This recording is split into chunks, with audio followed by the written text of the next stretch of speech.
టీచర్లు ధర్నా చేశారు. తమ సమస్యలను పరిష్కరించాలని, అంగన్వాడీ కేంద్రంలో సీసీ కెమెరాలు, బయోమెట్రిక్ విధానాన్ని రద్దు చేయాలని డిమాండ్ చేస్తున్నారు. ఈ సందర్భంగా జిల్లా కలెక్టర్ కార్యాలయం ఎదుట నిరసన తెలిపారు.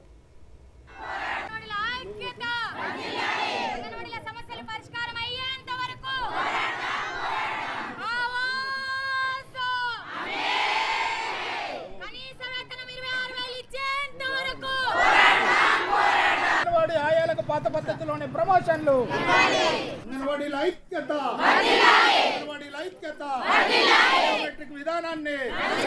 బయోమెట్రిక్ విధానాన్ని పాత పద్ధతిలోనే ప్రమోషన్లు అంగన్వాడీ హెల్పర్లకు పాత పద్ధతిలోనే ప్రమోషన్లు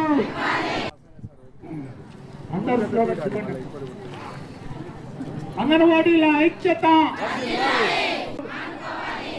కెమెరాలు పెట్టే ఆలోచనను అంగన్వాడీలకు మేమేనంత సెలవులు బయోమెట్రిక్ విధానము అట్లనే సీసీ కెమెరాలు పెడతా అని చెప్పేసి మాట్లాడారు ముఖ్యమంత్రి గారు.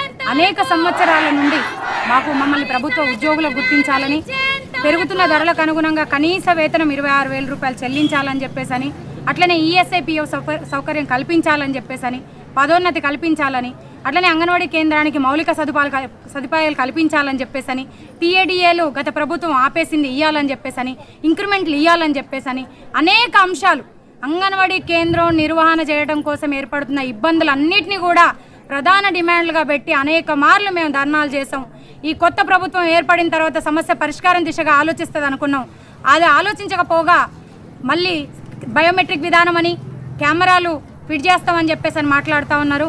ఇవన్నీ కూడా పరిష్కారం చేయకుండా ఇది మాట్లాడటం అనేది సరి అయింది కాదు. వెంటనే దీన్ని వెనక్కి తీసుకోవాలని చెప్పేసి మేము ఈ సందర్భంగా డిమాండ్ చేస్తాను. అట్లనే 5 సంవత్సరాల క్రితం ఫోన్లు ఇచ్చారు, ఇవన్నీ కూడా 90% పాడైపోయినాయి. దీంట్లో ఫ్యామిలీ ఎంటర్ చేయమంటా ఉన్నారు, అనేక ఇబ్బందులకు గురి చేస్తూ ఉన్నారు. కేంద్ర రాష్ట్ర ప్రభుత్వాలే 2 యాప్లు ఉన్నాయి, 2 యాప్లలో పనిచేయడం ఇబ్బంది అవుతూ ఉన్నది. కాబట్టి ట్యాబ్లు ప్రొవైడ్ చేయాలి. నెట్వర్క్ లేని ప్రాంతాలు ఉన్నాయి, ఆ ఇబ్బందులను కూడా వెంటనే సవరించాలి. సకాలంలో సరుకులు కూడా సెంటర్కి, అంగన్వాడీ కేంద్రాలకు చేర్చాల్సిన బాధ్యత ఈ రాష్ట్ర ప్రభుత్వంకి, అట్లనే కేంద్ర ప్రభుత్వంకి ఉంది, ఈ అధికారులకు కూడా ఉంది. కాబట్టి రాష్ట్ర ప్రభుత్వాన్ని ముఖ్యంగా మేము డిమాండ్ చేస్తూ ఉన్నాము, మమ్మల్ని ప్రభుత్వ ఉద్యోగులుగా గుర్తించాలి, ఉద్యోగ భద్రత కల్పించాలి.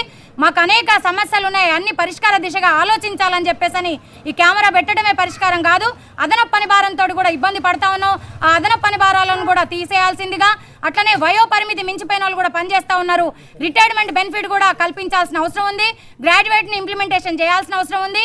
ఈ అన్నింటినీ కూడా గమనించాలని చెప్పేసి ఈ సందర్భంగా మేము డిమాండ్ చేస్తూ ఉన్నాము.